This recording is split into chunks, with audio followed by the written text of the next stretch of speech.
Americans each and every day. And yesterday, a couple people asked me what we were doing, so I just wanted to give you a quick overview. On Monday, the President issued a proclamation calling on the nation to celebrate the contributions of Black Americans, honor the legacies and achievements of generations past, reckon with centuries of injustice, and confront those injustices that still fester today. The President, Vice President, and First Lady, Second Gentleman, Cabinet officials, and White House staff will host meetings and activities this month centered around the 2022 Black History Month theme, Black Health and Wellness. This includes a focus on physical wellness, mental health, environmental justice, economic growth, and spiritual wellness. White House senior staff will also host important stakeholder discussions on diversity in media, veteran wellness, and increased support for HBCU students. Last but certainly not least, we will celebrate and acknowledge the invaluable role Black faith leaders have played in communities across the nation, particularly during the COVID-19 pandemic. This is, of course, just a brief overview. Stay tuned for more announcements. Zeke, with that, why don't you kick us off? Thank you, Jen. The announcement this morning that the President authorized the deployment of 3,000 troops to Europe. The President previewed that announcement last week and then ordered it today. Is there some new piece of information or intelligence that he saw in the last few days that sort of went from being a notional thing to something that to an actual deployment? I would not read this as a decision made based on any events over the last 48 hours or couple of days. We've been in discussion and under discussion with our partners and allies in the region where these troops are going for several weeks now. And I would just outline for you, I know some of you may have watched John Kirby's briefing, but just to give some more specifics, 1,000 service members from the U.S. Army's 2nd Cavalry Regiment, which is based in Germany, will reposition to Romania in the coming days. Secretary Austin had discussed this possibility and this deployment to Romania last week in his conversation with the Romanian Defense Minister. Second, we are moving 1,700 service members from Fort Bragg to Poland and approximately 300 service members from Fort Bragg to Germany. Both of these moves are to supplement existing U.S. force presence in Poland and Germany. These forces are separate and in addition to the 8,500 personnel in the United States on heightened alert position posture that we announced last week. But I would also note, Zeke, just to finish answering your question, that the President has been clear since the beginning of the escalation and the building of troops at the border, and been directly clear with President Putin, as he was in early December. If Russia stays on an escalatory path, which they clearly have, we will make force posture adjustments to deter and defend against any aggression. This is not troops that will go into Ukraine. They're not fighting in Ukraine. This is us, this is the United States abiding by our commitments under Article 5 to support, reassure our partners in the region. What is the milestone the President's looking for those troops to come back home? What is if Russia de-escalates, those troops would go back to their bases? Is that? Well, I think as you touched on, it's not permanent. They're not intended to be permanent. And again, we already had troop presence in all of these countries where we are doing an increase in troops. So I can't give you an evaluation. Obviously, if Russia decides to de-escalate, to take de-escalatory steps, then certainly that would impact what the force posture needs are in other parts of the region. Senator Hawley was at the statement today saying that the President should sort of take NATO membership off the table for Ukraine, and it wasn't in U.S. interest to do that. Do you think that sort of rhetoric or sort of position by a U.S. senator right now is helpful in this showdown between the West and Russia? Well, if you are just digesting Russian misinformation and parroting Russian talking points, you are not aligned with long-standing bipartisan American values, which is to stand up for the sovereignty of countries like Ukraine but others, their right to choose their own alliances, and also to stand against, very clearly, the efforts or attempts or potential attempts by any country to invade and take territory of another country. That applies to Senator Hawley, but it also applies to others who may be parroting the talking points of Russian propagandist leaders. On a different topic, there's been a lot of reporting the last couple of days about how the U.S. is setting it on a per capita basis with peer developed countries. The death rate in the United States is far outpacing what's being seen abroad, largely as a result of the lower vaccination and boosting rates here, as well as some other comorbidities and the like. But does the President feel that he bears responsibility that, a year into office, with this new wave, that the U.S. wasn't better prepared and that more people are dying here on a per capita basis than are in Europe, for instance? Well, the buck always stops with the President, and he would say that. But I would also tell you, Zeke, that the steps that we have taken to make progress, to prepare in the United States far outweigh what almost any other country in the world has done to date. That includes ensuring that 87% of the population has had at least one dose,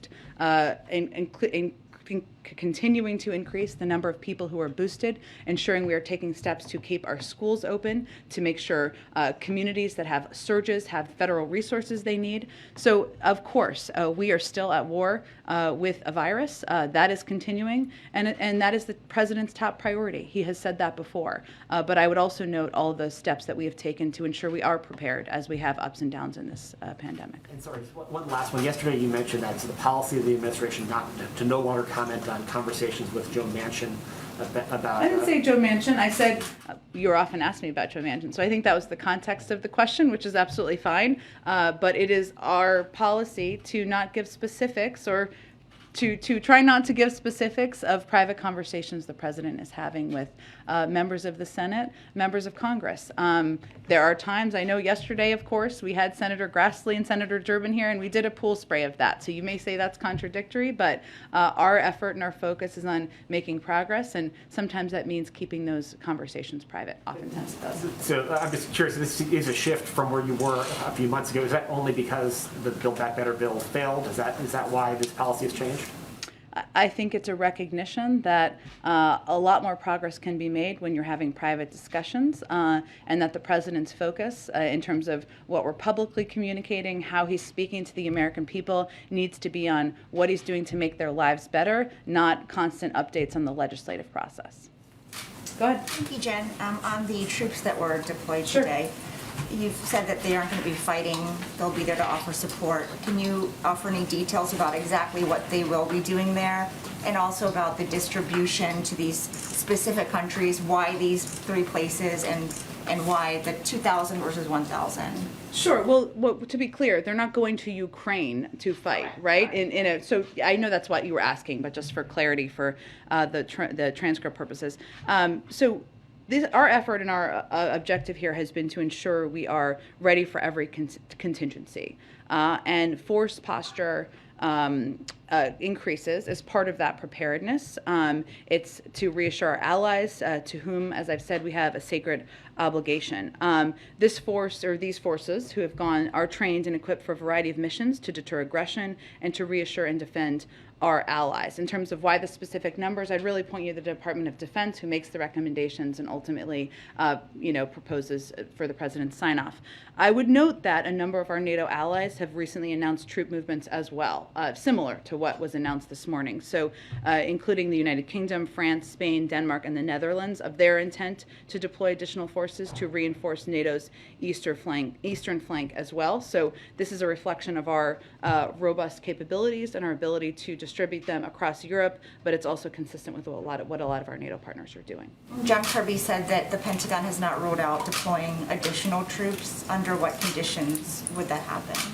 These, again, are these decisions were based on close consultations with our partners in the region, the countries where these troops have been deployed to, of course, and also the escalatory actions by Russia. But, obviously the president is meeting with his national security team on nearly a daily basis, and will make evaluations as needed. And then changing topics, Senator Lujan has been hospitalized after suffering a stroke. In addition to offering well wishes, of course, some of his Democratic colleagues have said this is a reminder that in such a close Senate, any unexpected development could be a challenge to moving forward their agenda. So has the president spoken with Senator Lujan, and does he share similar concerns? Not at this point. Let me just reiterate, I know you referenced them, but that we have all been thinking of Senator Lujan and his family. I know his team put out an update on his recovery last night, and he's 49 years old, so I would also note that, but I would point you to them for any specifics on his status. Of course, we're thinking about him, his family, his entire team at this point in time. I'm not sure what you were referring to in terms of concerns about... For example, Senator Coons brought up yesterday that this could be a challenge for moving forward, since that 50-50 split is so critical. So, is that something that the president has also considered? Well, life is precious, as we know. You're most familiar with the average age of senators in the Senate, but that is true on both sides of the aisle. So I would just say we spend most of our time engaging in good faith about the president's agenda and not making those calculations. And then just one more on the Supreme Court. Given the president's commitment to diversify it, will he make similar pledges? Should he have another opportunity to nominate someone? For example, there's never been an Asian American justice or an LGBTQ justice. So will he make a similar pledge? Well, I would say that about judges or just in general, I would say that if you look at the president's record of judges, circuit court judges, lower court judges, it speaks for itself. He has had a enormous number of judges he has nominated who are people of color, who are women. He has nominated and confirmed an extraordinarily diverse bench of qualified individuals to serve on the courts. And that is certainly a priority for him. I don't have any new pledges to announce for you, but I think I would point you to his record, which speaks to his commitment to ensuring the court is more diverse, lower courts are more diverse, the higher courts are more diverse, and that is something he certainly will continue to look at as a priority. Thanks, Jen. Go ahead. Thank you. Oh, sorry, I'll come back to you. Go ahead.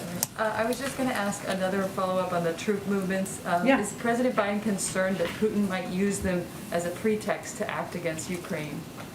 Well, I think what's important to be very clear about here is that there is one aggressor here. That aggressor is Russia. They are the ones who have gathered tens of thousands of troops on the border. They are the ones who are threatening to invade a sovereign country. NATO is a defensive alliance. The steps and actions we are taking are to provide reassurance and readiness to our partners in the region. If President Putin and the Russians decide to de-escalate, that would be a welcome step. A follow-up on the energy issue. Qatar has said it will divert cargoes if needed, but needs the U.S. to help mediate changes in supply contracts. Who is the U.S. talking to about diverting supplies, and are any countries willing to forgo their Qatari supplies to help Europe?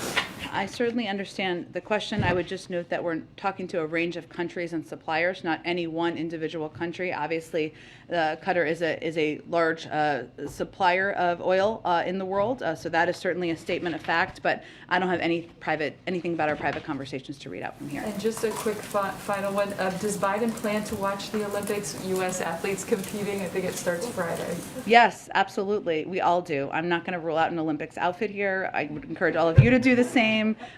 Yes, we are looking forward to it and to cheering on our American athletes who will be competing. Go ahead. Just one more on the troop movements. Can you explain a bit more why the president decided to move unilaterally before NATO approved a multilateral deployment? I mean, you've talked often in here about how fiercely united the U.S. is with our NATO allies. Is there a concern that this undercuts that sense of unity? Absolutely not. And this is an important question because a lot of our NATO partners have taken a similar step. In fact, 5 other of our NATO allies have taken steps. The United Kingdom, France, Spain, Denmark, and the Netherlands have all said they have the intent to deploy additional forces to reinforce NATO's eastern flank. So these decisions can be made on a unilateral basis by the United States or any of our NATO partners to boost up support. And obviously the NATO alliance as a whole would decide if there was going to be a movement of the NATO alliance forces. So this is something that we have always had the capability to do, as all these other countries do as well. And it's an option in addition to what we've done to support and plus up our NATO partners, our NATO alliance.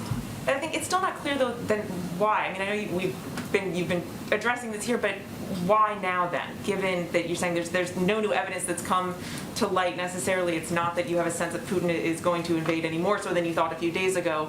That's true, but and I just noted that it wasn't an event because I think the way Zeke asked the question in the last day or two or over the weekend or something like that. This has been under discussion for some time now with our NATO partners and, of course, within the administration. It is also true that there's no question that Russia and President Putin has continued to take escalatory, not de-escalatory steps. So it is not that it is one moment. We are looking at events over the course of time.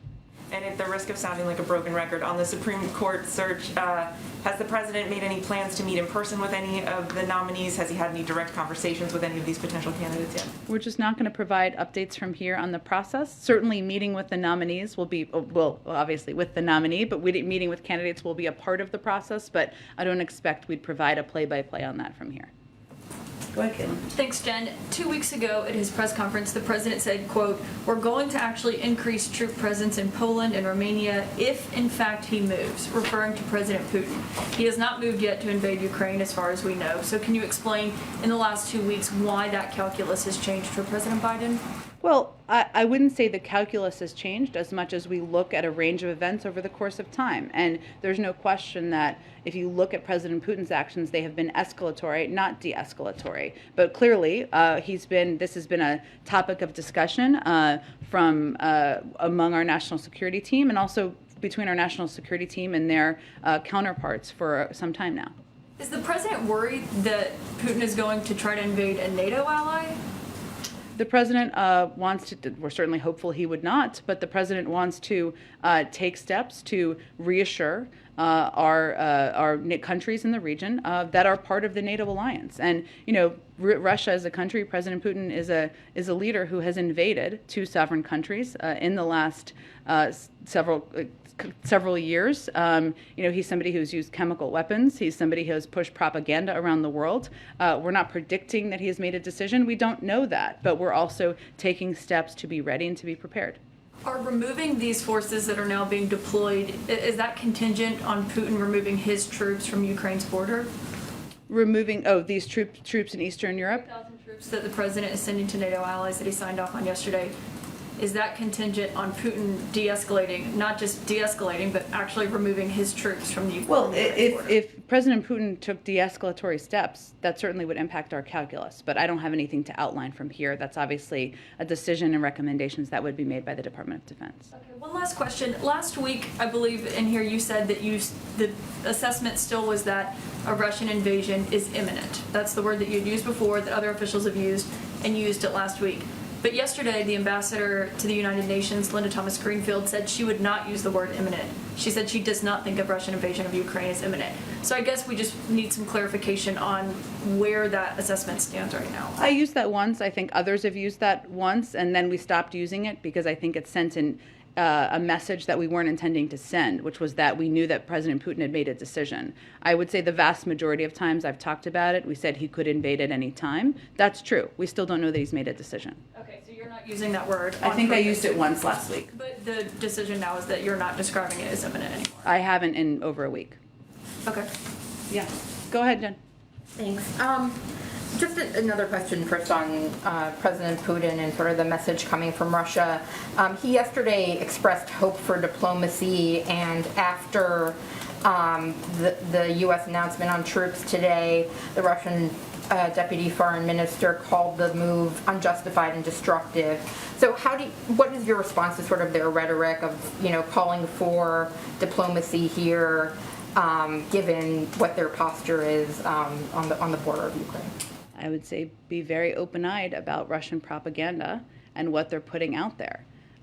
We know what is happening on the border. Everybody can open their eyes and see. They have gathered more than 100,000 troops at the border. They have also built up troops in Belarus at another border.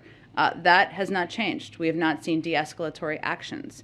At the same time, we don't know that President Putin has made a decision to act. And that means that we are going to, of course, continue to leave the door open to diplomacy. We're going to continue to discuss and engage where we can find common ground with Russian leaders. That doesn't mean that we are going to bow to what their demands are on issues like NATO and the right of any sovereign country to be able to choose which alliances they pursue.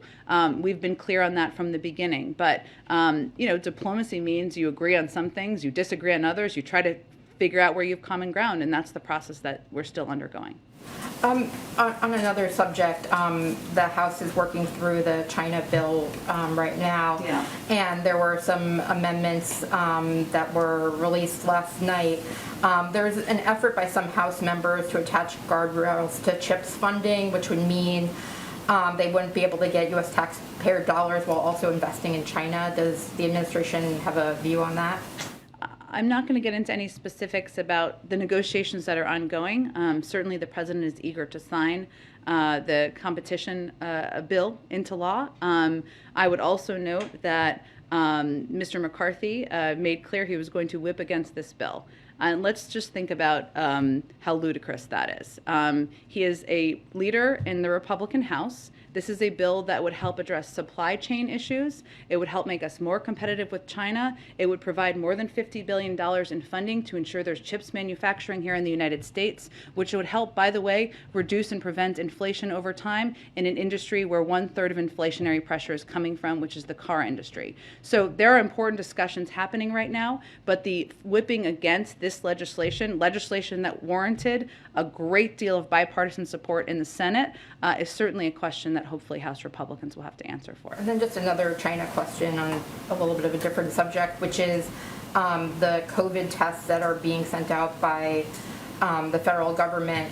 The Chinese company Andon Health owns iHealth, which is one of the providers. They signed a $1.3 billion contract with the Pentagon last month for these tests. Is the administration concerned about sort of both the sort of optics and messaging of sending something to Americans' homes that says made in China on it, at the same time that you're doing this thing that you consider to be a positive good for Americans, and just kind of the overall philosophy of giving federal contracts to China?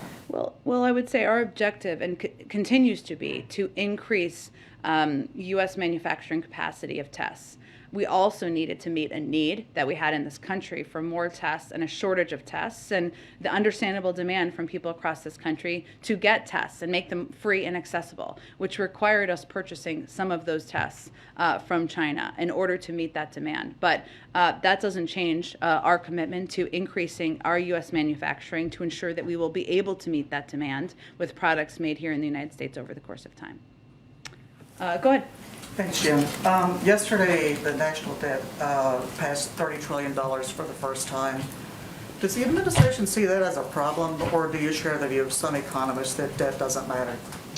Well, the president believes we need to have a sustainable and responsible fiscal policy, which is why he put forward ways to pay for his major proposals. He's committed to a sustainable and responsible policy in ensuring that our long-term investments are fully paid for, like Build Back Better. I'd also note that this stands in significant contrast from the previous administration and Republicans in Congress, which passed a $1.5 trillion tax cut for wealthy taxpayers in 2017 and didn't pay for it. As we look to the debt, which obviously the president wants to be lower, it's important to note that more than 95% of the national debt was incurred before he took office. The national debt increased by $7.8 trillion during former President Trump's presidency, which accounts for about 30% of its total. So we are working to be fiscally responsible, and that certainly is a priority to the president. Okay, one more on Afghanistan. There's a new report up from the UN that says that more than 100 former members of the Afghan government and other Afghan allies of the U.S. have been killed since the Taliban returned to power. There are additional reports that thousands of Afghan allies of the U.S. are still in Afghanistan. They're hiding out. They can't get to the U.S. because of issues with a special immigrant visa. Does the administration consider it a priority to get these people out of Afghanistan? And if so, why are they still there 6 months after we withdrew?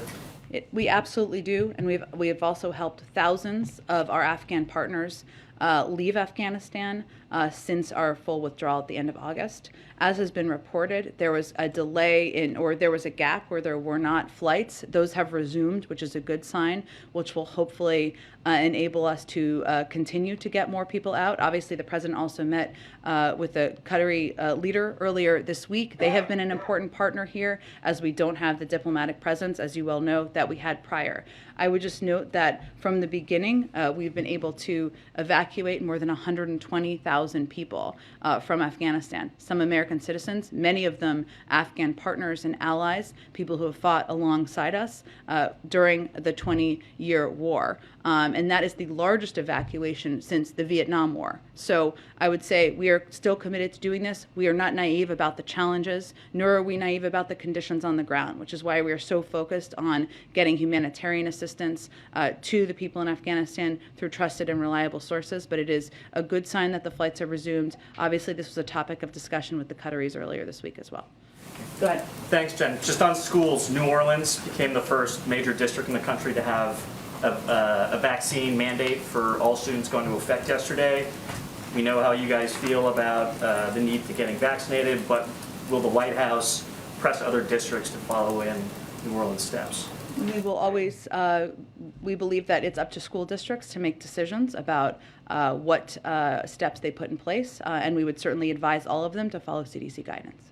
On the mandate, there are a number of exemptions that parents can apply for. It's pretty easy to get an exemption.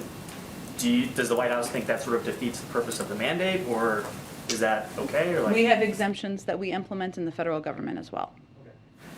Staying on education, yesterday also, before the president paused the student loan debt repayments, or I guess extended the pause in late 2021. It was supposed to resume yesterday.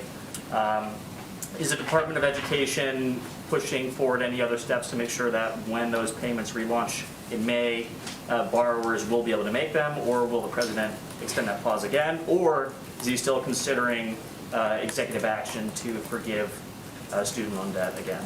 Sure. Well, I would note that no one has been required to pay a single dime of federal student loans since the president took office. As you noted, he extended that pause to May to give breathing room to borrowers who are still coping with the pandemic. He certainly also supports Congress for providing $10,000 in debt relief, a bill he would be happy to sign into law. I don't have any additional executive orders to predict at this point in time, but certainly in May, if this resumes, the Education Department will continue working to ensure a smooth transition to repayment. Go ahead. Thanks, Jen. Last week, President Biden and President Zelensky discussed a macroeconomic package of assistance for Ukraine. What's the status of those negotiations? What's the scope and scale of that package? And what's the holdup, given that the economic damage is happening in real time from the Russian threat, and the EU has already announced its own economic package? Yes, we have been discussing with the Ukrainians a package of economic assistance. That package and discussion has been underway, obviously with at the leader level, but also beyond. At this point in time, I think the discussion is with other counterparts from our government and theirs about next steps. I mean, this was not the first economic package that we are providing to the Ukrainians. We have provided a significant amount of assistance, not just security assistance, but humanitarian and other economic assistance over the course of time. So that would certainly build on that. But in terms of a next step, I can check and see if there's anything specific to update you on. Just to follow up on the troop levels, why did the president authorize the deployment specifically to Poland and Romania?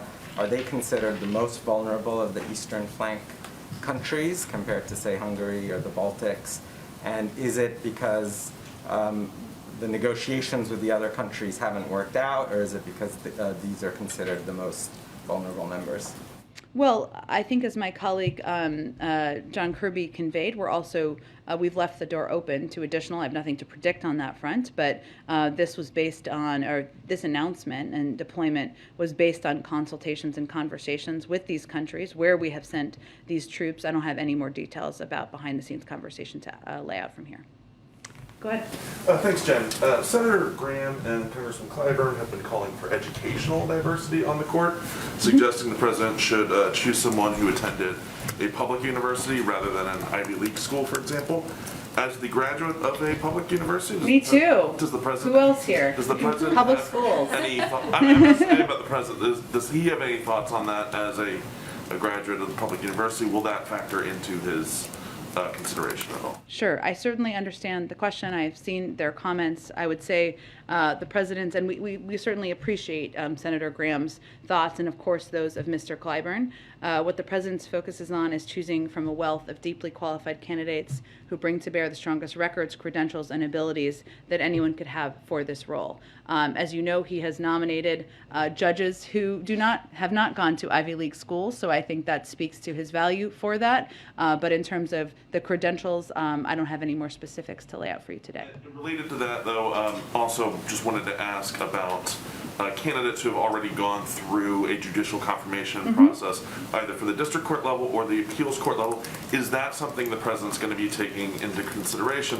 whether they've already made it through the Senate Judiciary Committee once before? The president's focus is, again, choosing from a wealth of highly qualified candidates who bring to bear strong records, credentials, and abilities to serve on the court in a lifetime appointment. That is his focus, and also doing that through consultation with Republican and Democratic members of the Senate and experts, not on navigating the legislative process. Shifting gears to one infrastructure question. A number of Florida Republicans have complained about the implementation of the new infrastructure law. Who? Well, certainly Governor DeSantis, Senator Rubio. What are their complaints? I haven't even seen them. Among the things they've complained about is they've suggested the state was shortchanged on bridge funding, that it should have gotten a bigger distribution. They've complained that the Everglades funding that was announced the other week should have been higher. Coming from Senators Rubio, Scott, and members of the House delegation who voted against the bill, does the White House have any response to lawmakers who opposed the bill in the first place, complaining that their share of the bill isn't higher? It's pretty rich, isn't it? I would say first, I think the Everglades funding, I don't have it in front of me, but I believe it's in the billions, if I'm correct. You may have the exact number. Okay. There is also an enormous, I mentioned this a little bit yesterday, about 90% of the competitive funding that's available will go to localities, territories, others who can apply for it, and that's why we put out this big book just a few days ago, so people know the criteria where they can apply for that funding. I think Mitch Lander, when he was here, quoted, I think, a Nancy Pelosi quote, so I'm just going to quote it. I don't know, now I can't even remember it, but point is, even if you vote against it, you still want the money. We've seen that over the course of time. That speaks to how political a lot of these votes were, given this is funding that will help rebuild a lot of these communities, and the president will certainly be making clear who was with him and who wasn't with him. Go ahead. Right. Last week, the Vice President appealed to governors to help with the defense of voting rights. Does the administration feel that the effort for national voting rights legislation is dead? And if so, is it now going to focus its efforts at state level? We have to do both. So federal legislation is important for a number of reasons, including that it creates a baseline of requirements or requirement standards in states so people can know who are fearful about how they can vote, when they can vote. If you're a mom of 3 kids, you should have a lot of options for dropping off your ballot or going to vote early, and ensuring those requirements are standard across states. It also ensures that for states that have histories of voter suppression, that they would have to seek approval from the Department of Justice to make changes. That's a good thing. So we're still fighting for those. The president has said he will fight for those until his last breath. At the same time, what I think the vice president was talking about, and she will be playing a vital role in, is working with states and localities on how we can fight against oppressive voter suppression, voter laws that are popping up in states, how we can empower and engage populations to ensure they know what their rights are. So we're going to do both, and it's important to do both. And Mitch McConnell said today, given current COVID facts and science, it is time for the state of emergency to wind down. Does the president agree with that? And is that still possible when there's that hardcore of anti-vaccination people? Well, I didn't see the full context of Mr. McConnell's comments. I will say that the president's view is that we're not going to live like this forever. We don't want to live like this forever, and our objective and our goal is on ending this pandemic as we know it today. So we don't have it it's not something that's disrupting our daily lives. We'll do more and more to protect people and accelerate the path out of this pandemic. There is a lot of progress that's been made. 210 million people are fully vaccinated. That's nearly 75% of adults. We had less than 1% vaccinated when the president took office. About 98% of schools are open. And we understand the sentiment that I think he's expressing, even if I haven't seen the full context. We're, of course, looking at when the time comes, what it will mean to end the pandemic as we know it today. But right now, what our focus is on is ensuring we're implementing the tools that we know that work as we're still continuing to fight the virus. Go ahead and Thank you, Jen. The Pentagon says that Poland and Romania requested U.S. troops, U.S. deployment. Have you received similar requests from other eastern flank countries, Baltic states? And what will trigger additional troops deployment to the eastern flank? And I'm going to have one more. Sure. So I'm just not going to detail those private diplomatic conversations. I would point you to the Pentagon if they want to share any more detail. I'd be surprised if they did. But certainly those conversations are continuing. They're not done. And I think my colleague John Kirby made that clear during his briefing today.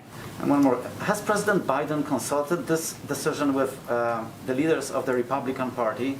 And how does he feel about their support? Because there were some voices on the American right questioning President Biden's policy towards Russia-Ukraine crisis. Well, I would say that we have had an enormous amount of we've done an enormous amount of briefing and engagement with Democratic and Republican leaders about the decision making and how we're approaching the escalatory nature of Russia's behavior on the border. Senator McConnell made some comments in that regard last week, and this is an issue in our view that should not be partisan. What we're doing here is we're standing up for what have long been bipartisan American values, which is standing up for the sovereignty of a country, ensuring that they have the right and the ability to choose their own alliances, supporting them with a range of economic, humanitarian, and security assistance, and doing that in a way that's coordinated with our partners and allies. There are some from the Republican Party who have not voiced support for that. And again, as I said a little bit earlier in the briefing, if you are digesting Russian misinformation and parroting Russian propaganda, you may be on the wrong side of this issue. Go ahead. Hi. Two questions. Yeah. The first, does the president know who Leonard Peltier is? Sure he does, but I have not discussed it with him. Just call me and let me know if he knows. Is he aware of the push by Democratic senators and members of Congress and native state legislators and even Pope Francis at one point to send Peltier home from prison? I have not discussed this with him specifically. I'm happy to see if there's any more follow-up. And then my second question is about the Supreme Court. Some Republican senators like Ted Cruz are criticizing Biden for saying he'll pick a black woman for the Supreme Court. He said it's quote-unquote offensive because somehow the black woman he chooses wouldn't be the most qualified for the job. But Republicans like Cruz also celebrated when Trump picked Amy Coney Barrett for the Supreme Court, with Cruz telling Barrett during her confirmation hearing, quote, "Your children have been wonderfully well behaved. I think you're an amazing role model for little girls. What advice would you give little girls?" So my question for you is, why do you think Republicans like Ted Cruz are acting so angry about Biden picking a black woman for the Supreme Court when they were very happy when Trump picked Amy Coney Barrett for the court? I read that exact quote yesterday. Glad lots of people are following it. I think that's really a question for Senator Cruz. But it is important to note, as you just did in your question, that there was never an objection by Senator Cruz to Donald Trump promising he'd nominate a woman in 2020. You noted what he said to the woman he nominated in the hearing and how he applauded her in the hearing. The notion, the president's view, is the notion that there has not been a black woman ever on the Supreme Court in 230 years is a problem with the process, not a lack of qualified, credentialed people to consider and nominate. That's his view, but I think that's a question best for Senator Cruz. Why do you think, what's the difference between Trump picking Amy Coney Barrett and saying he'd pick a woman in advance and Biden picking a black woman? That's exactly why I called out this issue yesterday, but I am blissfully not a spokesperson for Senator Cruz, so he can best answer that question. All right, thanks everyone. Oh. Yes. Senator Schumer is currently coming here today to meet with the president about the Supreme Court pick and process. Can you confirm that? Do you have any other information on what their conversation? I believe it was under discussion to figure out how they could connect, whether it was on the phone or in person. Let me see if I can get more details on it, but it's part of the consultation process that you've seen take place over the past couple of days. Thank you, everyone.